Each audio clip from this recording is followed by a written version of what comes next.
2013 წელი თბილისი ის რაც არჩევნებამდე წარმოუდგენელი იყო ახლა რეალობად იქცა. ამ ღამის კლუბს ადრე თუსაიდი ერქვა. დღეს კი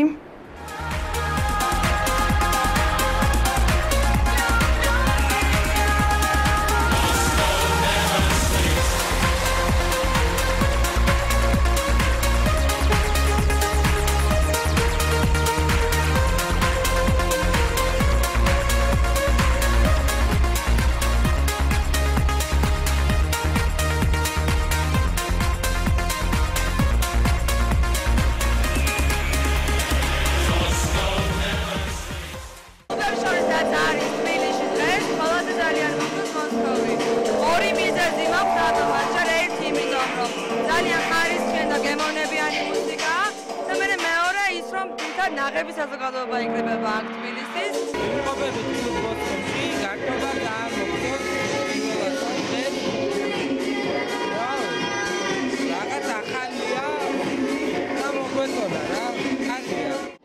მოსკოვი თბილისში დღეს ერთ-ერთ ყველაზე პოპულარულ გასართობ ადგილად ითვლება.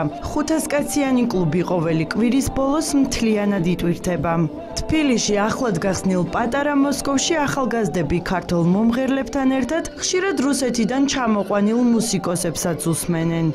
იდეა კლუბის შესახებ დიდი ხანია უკვე არსებობს და განხორციელდა 28 დეკემბერს 2012 წლის. ევროპაში ვიცით რომ ყველაზე განსაკუთრებული კლუბური ცხოვრება არის მოსკოვში და აქედან გამომდინარე გადავწყვიტეთ რომ აქაც გვქონდა პატარა მოსკოვი სადაც იქნებოდა კლუბური ცხოვრება. სახელთან დაკავშირებით არანაირი ისეთი უარყოფითი გამოხმაურება არ ყოფილა პირიქით მე მინდა აღვნიშნო რომ ქართულ და რუსულ ხალხს ყოველთვის დამოკიდებულება ერთმანეთს შორის ძალიან კარგი ჰქონდათ. კულტურა და ეს არის აბსოლუტურად აპოლიტიკური და რა თქმა უნდა ყოველს ძალიან უხარია, იმიტომ რომ ხალხი არის მონატრებული რუსულ ესტრადას.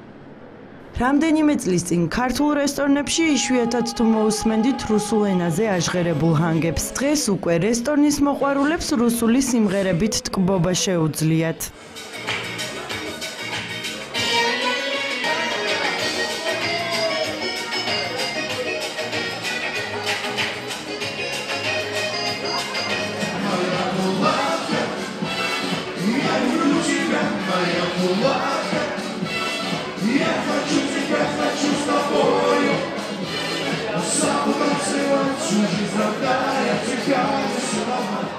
რუსული სიმღერების გარეშე საღამო ჯერ არ ჩაული ამ რესტორანში და ვერც ჩაივლის, იმიტომ რომ როდესაც ხალხი არის უკვე პუბლიკა არის მომზადებული ცეკვისთვის და უკვე ნასვამია ყველა კატეგორიულად ითხოვს მხოლოდ რუსულ მუსიკას.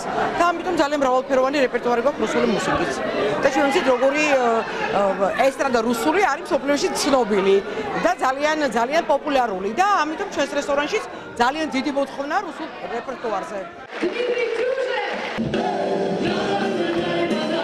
ხოლო მათ, ვისაც რუსი მომღერლების ხილვა სურთ და ცოცხლად შესრულებული რუსული სიმღერების მოსმენა უნდათ, დღეს ამის შესაძლებლობაც აქვთ. ბოლო თვეების განმავლობაში თბილისს უამრავი რუსი შემსრულებელი ეწვია.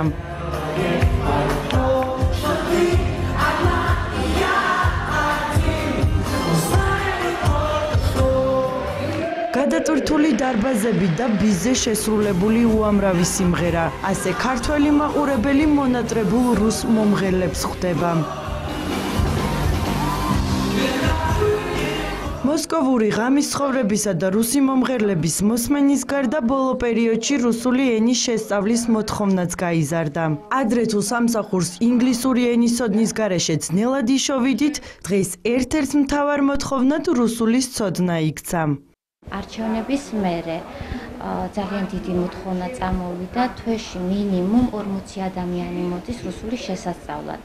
და ერთადერთი რაც არის, რომ მოდიან ამბობენ, რომ დამსაქმებელი ითხოვს რუსულ ენას. ამ წუთისთვის რუსულში ყავს 100 ადამიანი და ინგლისურში 10 ადამიანი.